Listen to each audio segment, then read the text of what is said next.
Call on, first of all, Deputy Pat Casey. The email did say we had a minute and a half each, followed by 30 seconds. That's Sorry? what the email said. We had a minute and a half each, followed by 30 seconds. Deputies are 1 minute each. You have to have 30 seconds. Anyway, but will you abide by 30 seconds? You may not. Well, let's get going anyway. If the clock, exactly. The clock is ticking. Yeah, I know. Yeah, I mean, I've raised this issue, as the Minister would know, both in here in the House and indeed at committee, as soon as the draft National Planning Framework was published, and I expressed my concerns then, and he's well aware of them. But my concerns now have been confirmed when the National Planning Implementation Roadmap was published there at the start of the summer. And I refer specifically to Wicklow's in the few seconds I have. The population growth in the County Development Plan, which was only adopted a year ago, approved by your department, was going a population growth of 42,500 up to 3031. The proposed National Planning Framework road implementation is now saying that's 22,750. That's almost 50% less of the population growth that was originally adopted in a County Development Plan only a year ago. Implications of that are severe. Wicklow Town invested 120 million on critical infrastructure, can now not grant planning permission till 2026, and then it can only grant planning permission for 20 houses. Arklow, who's had no wastewater treatment plant for 30 years, is now getting one. It's going to be told it can only build 24 houses a year. Fiona, sorry. 60 seconds to explain a potential crisis and problem, not just in my county in Kildare, but in Wicklow and your county in Meath as well too, Minister. Basically, the draft plan that has been printed has shown that 53% of all growth in my county of Kildare will be in the northern metropolitan area part of North Kildare. But I want to address my points to Newbridge and to South Kildare. Newbridge and South Kildare, Newbridge is the economic centre and trading centre of the county, but for it as a town to grow and to develop sustainably, it absolutely needs to have a mechanism that will allow to have that. In South Kildare, we want, in our 6 towns, our 32 villages and our 18 settlements, we want to have the opportunity for people to live, to get employment, to have services such as schools and have communities. But this plan is going to absolutely stymie growth. What this plan is saying, that all of those areas within South Kildare, until 1932, we could only have just over 8,000 residential units. And at this point in terms, and planning for Newbridge and Kildare, we already have exceeded that. I think this is ridiculous. It pushes up the prices of housing.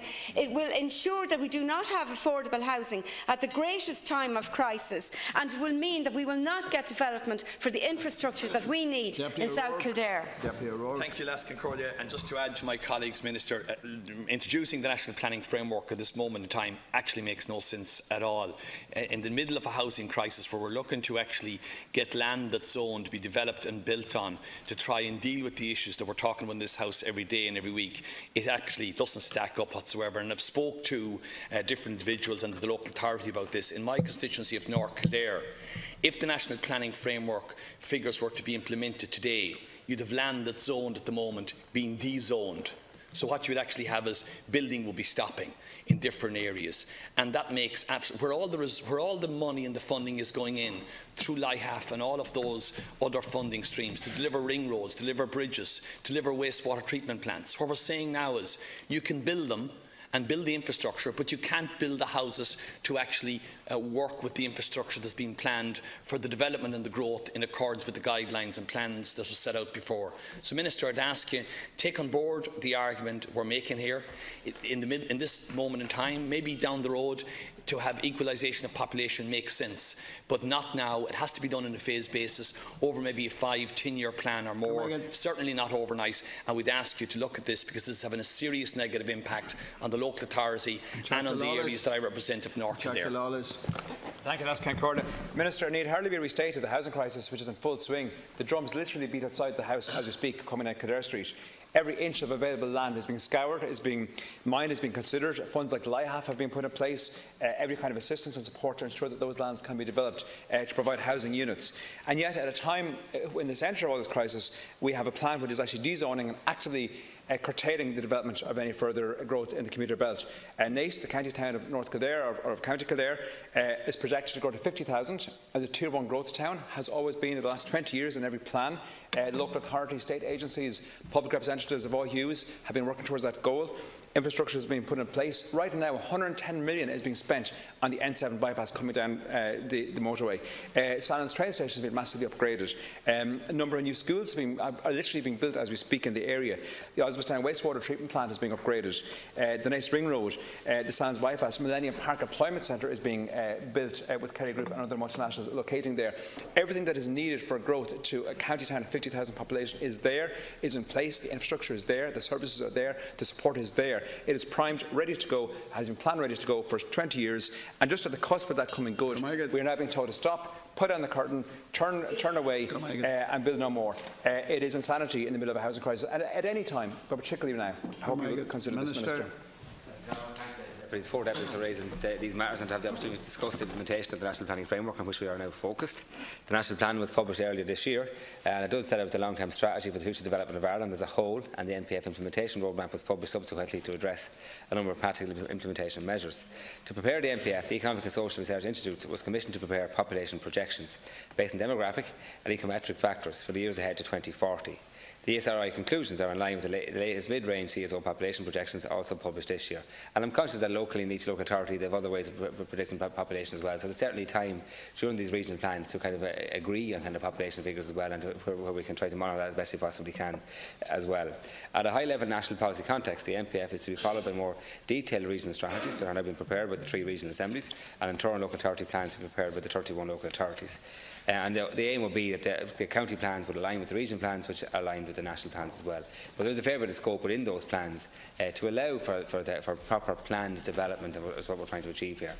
Notwithstanding the finalisation of the National Planning Framework, there were many calls from local authorities for individual county population projected data, which became necessary to address inaccurate locally driven estimates derived from the NPF regional figures, and which were leading to well wide of the mark commentary about population allocations and caps. And as I stressed here during the debate of the planning bill, it's not about caps. That's not what we're trying to achieve here. It's proper development. That we reach targets in a sustainable way, creating houses, jobs, and all other services as well. But the caps has become the story and become the issue, and certainly we need to tease that out a little bit more, so we can get kind of agreement on that at a regional level too, because we want to have proper planning that we're trying to achieve here. So in order to provide clarity, my department did publish the NPF implementation framework, including the projections for the individual counties based on the ESRI work and the NPF.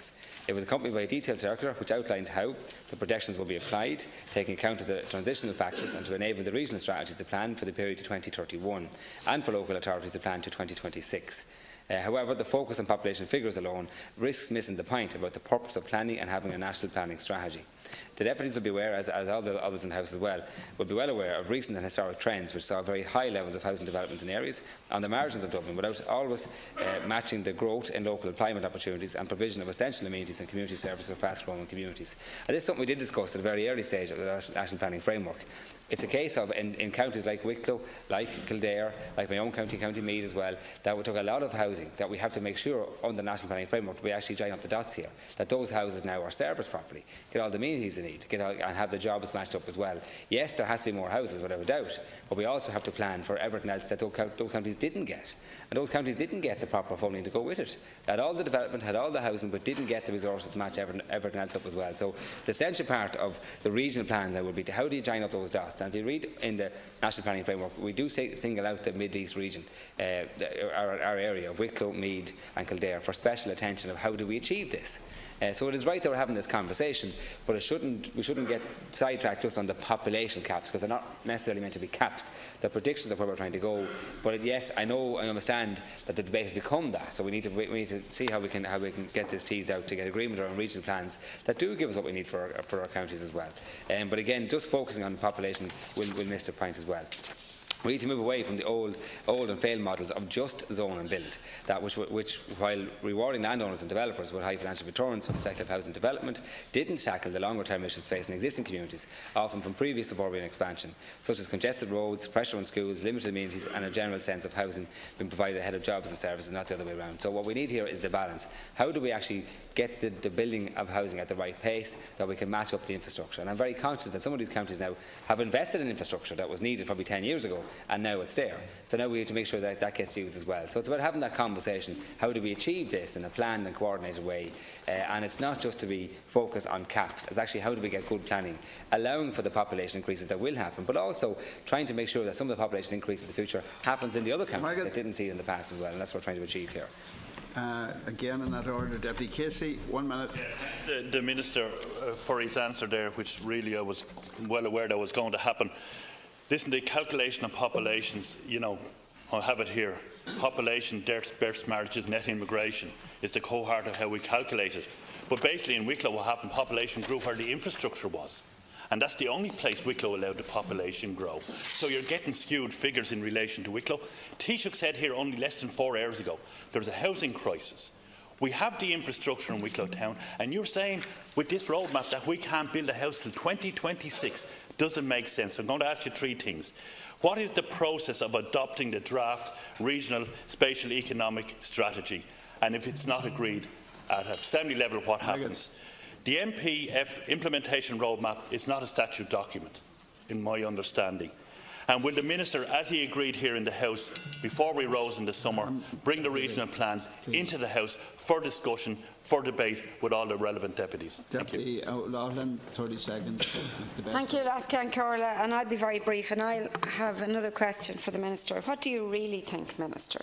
I'd just love to know what you really think, because I'm not sure what you really think is what you said to us here. I have a huge concern in what you said, and you will bear in mind that we didn't actually get a copy of that, and sometimes it was hard to follow. But I have a real concern in terms of what you said, that our towns will not get infrastructure if they are not in the metropolitan area of Dublin, albeit in County Kildare, or in areas around Dublin, that we will not get what we need. We will not get the second bridge that we need in Newbridge. We might not even get the final delivery of the Outer Relief Road for Athy, because what you're saying is that housing will follow the infrastructure. And while I absolutely agree that where there's infrastructure we need it, but we need to have that development for our towns as well. 30 seconds. Thank you.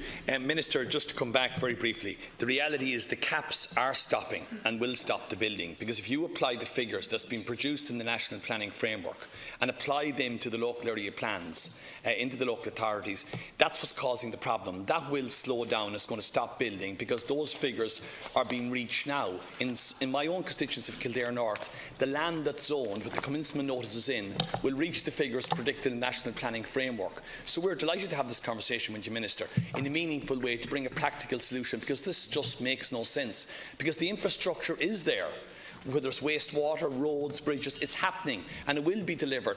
But what you'll have then, if this was to be brought and implemented properly in the National Planning Framework, you would have houses not matching the infrastructure that's there. So that's the problem. Thank you, Lascan Corla. Minister, I'm glad both ministers are in the chamber at this point. I'll quote the chair of the Housing Agency, Dr. Conor Skean, who described this National Development Plan recently, the foolishness of these kind of initiatives, the foolishness of the overall plan, in fact. Because let's be very clear, what we're doing is we're taking areas in the commuter belt, established areas in inner commuter belt, that are supplied with infrastructure, that are supplied with services, that are serviced and zoned lands ready to go. And what we're saying is pull the plug, pull the curtain over them and fold them up for 20 years in the middle of a housing crisis. It's insanity. In fact, in taking NACE, the 2031 figures, the 2031 caps are already met with the sites that are under construction in 2018. The 2031 figures will be reached possibly later this year. So for the next 11 years, next 12 years, no more housing in the commuter belt. It's insanity. Go on, Megan. Welcome to Hig and Ked. Just do a quick reply if that's all right. I'll be taken out and back up. I think the deputies took your time, but I'll give you the 2 That's minutes. fine. I'll just do a real short. Sorry, apologies. The copies are Just here. say I changed it all. That'll be fine. That's my fault. They were here. I forgot to get them out. Just in short, and in fairness, Deputy Casey, you did ask at the last of the end of the planning bill we'd have a discussion on it. I'm sure we can facilitate that. Either we do it in here or do it in committee or something, because we'd like to do that in our department and talk through what we're trying to achieve here with these plans and these regional plans. And because I know that genuinely you want proper planning as well, and there is scope there in Wicklow's case to have 15,000 plus another 8,000 on top of that. And the question is, well, how do you allow for that? How do you make sure that happens, and then go forward in a planned and coordinated way thereafter? But even to allow for that growth, it's a fair increase in population. Kildare, likewise, it's over 31,000 as well. It's a lot of people to accommodate. And I'm not convinced that it'll happen as quick as people think it'll happen. So the regional plans are to try and talk that through, try and work that out. And Deputy Casey or Deputy Fiona McLaughlin, to be very clear on this, what I've always said is proper planning. That's what Minister Murphy wants, that's what I want, that's what the planning framework is about. I'm not planners. And I've been consistent in that right to my political career in 20 years. We did not see proper and good planning in Kildare, in Meath, in Wicklow and in many other places. And we're trying to achieve that. And the obsession just with the targets is the wrong obsession. Our obsession should be, how do we get proper planning? How do we develop these houses, more homes, with the infrastructure at the same time? And that it's there for it, and the services are there, community services, jobs and so on. In the past, we've got the houses, we didn't have the jobs to match them. And that's why we've got clogged roads. So it's not that we're trying to cap any particular area, it's how do you achieve that ambition in a proper, planned and coordinated way. And that's what we're trying to achieve through the regional plans and county plans. And I accept that the debate has kind of gone focused on targets and caps, and we need to move away from that debate and have a good discussion around good planning. We're happy to do that and make sure we can get that, because I think there's agreement to be reached here. I think we can reach that, because we also want to bring the councils on board to the regional plans, because it's good planning and we're all part of that, because we've discussed here endlessly. We're having a 2-hour debate now about housing failures, and they're to do with poor planning in the past and poor investment in the past. We're trying to get it right for the future, and that's what we're trying to achieve through this as well.